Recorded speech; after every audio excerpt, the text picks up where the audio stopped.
centuries. You don't know where you land.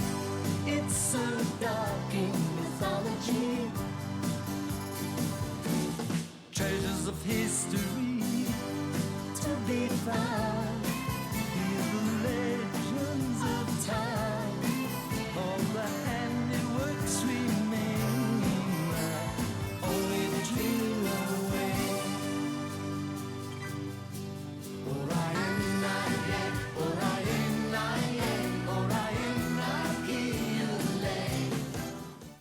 Welcome to the final part of the quick guide.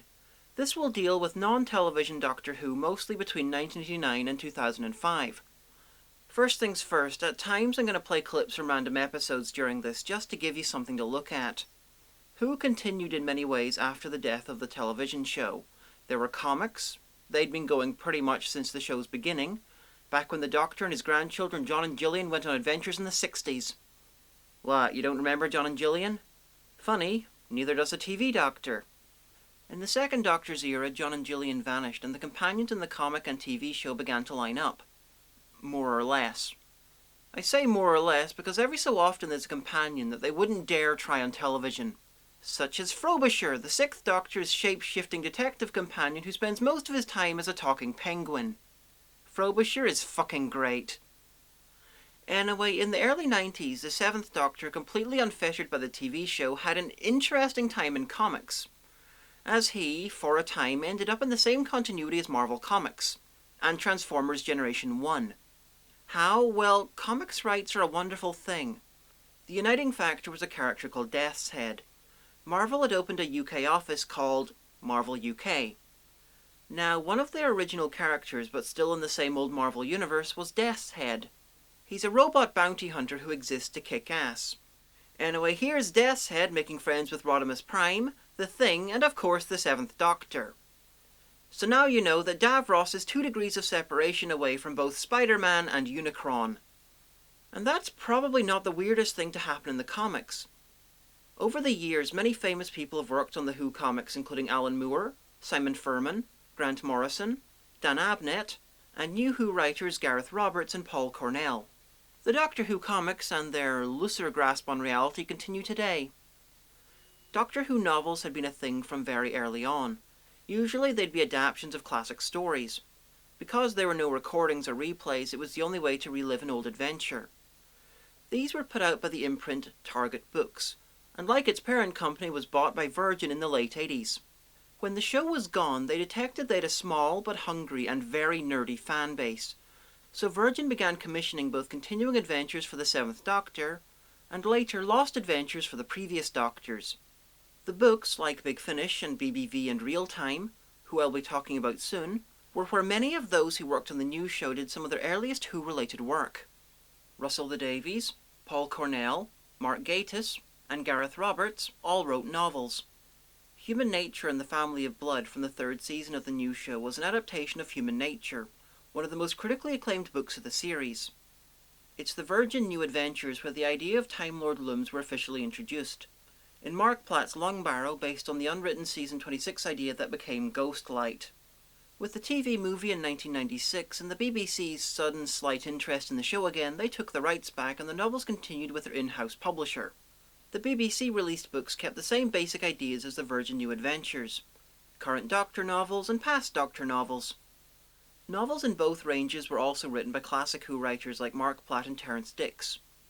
And one was even written by David Banks, who played the Cyber Leader in the 1980s. The book ranges continue today with its current Doctor and occasional past Doctor adventures. Just as the Virgin New Adventures were wrapping up, someone had a wonderful idea. Bring back the original actors, record audio dramas of Doctor Who and sell them for fun and profit. So, Big Finish was born. Now this wasn't a new idea. There had previously been 3rd and 6th Doctor audio adventures, but they weren't well received. And several of the people who worked on Big Finish had previously made unofficial Doctor Who audio plays featuring Nick, the Daleks Briggs, as the Doctor. But with Big Finish, they bought the license to use any and all Doctor Who stuff originating in the classic era, including the McGann movie, and set off on their merry way. They started off with past adventures for the 5th, 6th and 7th Doctors, but soon branched off into continuing adventures for the 8th Doctor, complete with audio-exclusive companions. who got name-dropped in The Night of the Doctor. Charlie, Carers, Lucy, Tamsin, Molly. Friends, companions I've known, I salute you. 5, 6 and 7 started out with their TV companions, but they have since branched out to original ones as well. And in 6's case, branching out to 2nd and 8th Doctor companions as well. Want to team the 5th Doctor up with Egyptian royalty? Done. Want to see 6 with an older woman who's just as strong-willed as him? Done. Want to know what happened to Ace? Well, you can't have that one. In the 15-odd years that Big Finish has been running, there's been hundreds of releases.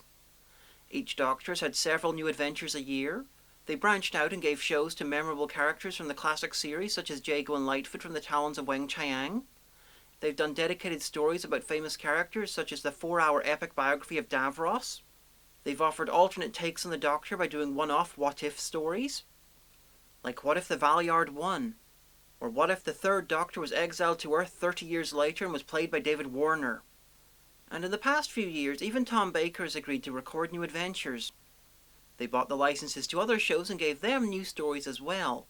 Other shows like Dark Shadows, Sapphire and Steel, Blake 7, Stargate, and The Avengers.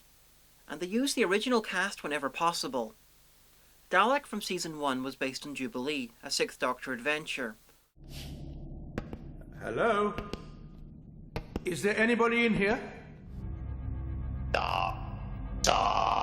Oh no! Doctor! No! Wait! Exterminate! Exterminate! But you can't, can you? You can't hurt me at all. Keep back! What for? What are you going to do to me? How are you going to stop me? And the Age of Steel 2-parter from Season 2 was inspired by Spare Parts, a 5th Doctor adventure. And in both cases the original was better, but this is particularly true about Spare Parts. It's one of the best Doctor Who stories ever written, and details the creation of the Cybermen. Like the books and BBV in real time, Big Finish has employed a lot of people who turned up in the new show in various capacities. People like Nicholas Briggs, Mark Gatiss, Paul Cornell, Rob Shearman, Nicholas Pegg, and more.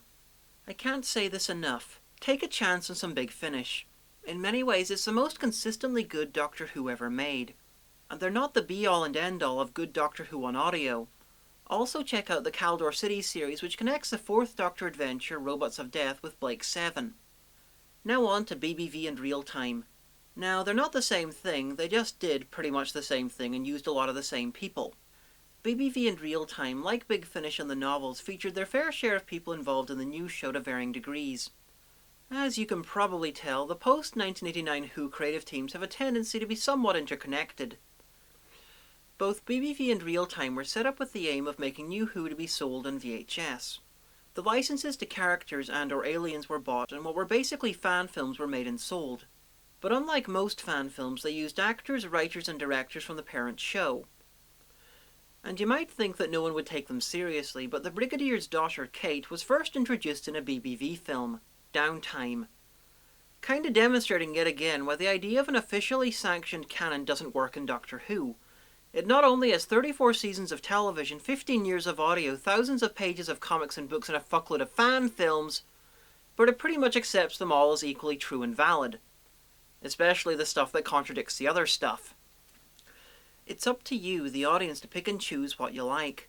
Who is unique because it's individual. You can decide whether Inferno's right and drilling 14 miles into the Earth will destroy it, or if the Runaway Bride is right and there's a hole straight to the centre of the Earth where giant spiders live. Anyway, back to BBV and Real Time. Between them, their films introduced Probe, a series where the 3rd Doctor companion Liz Shaw investigated stuff. There were also individual films showcasing the Autons, the Sontarans, the Zygons, Draconians, the Great Intelligence, and Unit.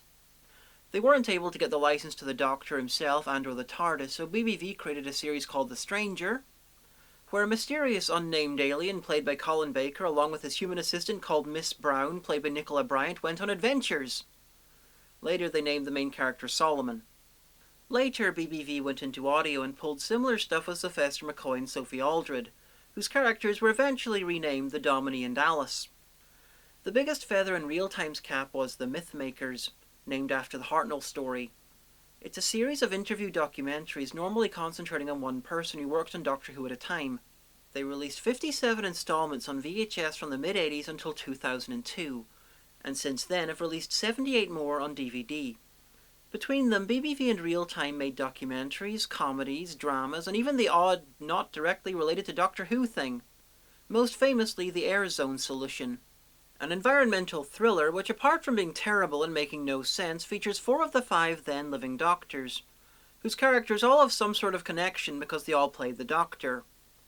It also features Alan Cumming for some reason.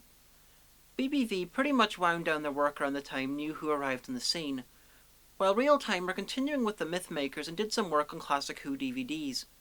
The last important piece of non-TV Who that happened between 1989 and 2005 was the animated Webcasts. Back before on-demand viewing was common online, the BBC decided to commission a few flash animation adventures for their Doctor Who website. The net was slow, so the animation was very basic. The adventures included the 8th Doctor adaptation of Shada, the 7th Doctor story Death Comes to Time, and my favourite, the 6th Doctor Cyberman epic, Real Time. Anyway, after their modest success, it was decided to commission some all-new Doctor Who for the site. It would be the official 9th Doctor, and if it was a success, it might lead to more adventures.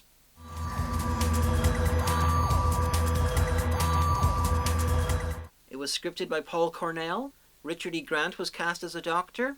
Oscar winner Sophie Okonedo, who later played Liz 10, was the companion. Derek Jacobi was the Master. And even Who superfan David Tennant had a small role. But then, the BBC decided to commission Russell T Davies to make the new show, meaning Schalke's hoped for sequels were dropped and it became non-canon before it even aired. 3 more quick things. In the early 90s, Nelvana, the Canadian animation company who made the real Ghostbusters, tried to set up a Doctor Who cartoon. And I gotta say, I quite like the look of the zany Egon Spengler Doctor. And in 1997, the first Doctor Who video game was produced. It was called Destiny of the Doctors, and you had to save each of the first 7 Doctors from the Master. This was Anthony Ainley's final appearance as the Master. The destiny of the Doctors is in your hands. He died in 2004. And finally, there's been Doctor Who plays. In the 80s, there was the very silly The Ultimate Adventure, which starred John Pertwee and later Colin Baker. Colin Baker in what many feel was an improved costume. It also starred former cyber leader David Banks as a Doctor in a few performances too. There was also The Trial of Davros. I'll give you 3 guesses as to what that's about. It was done in 1993 and 2005. In the 1993 version, the original Davros, Michael Wisher, made his last appearance in the role.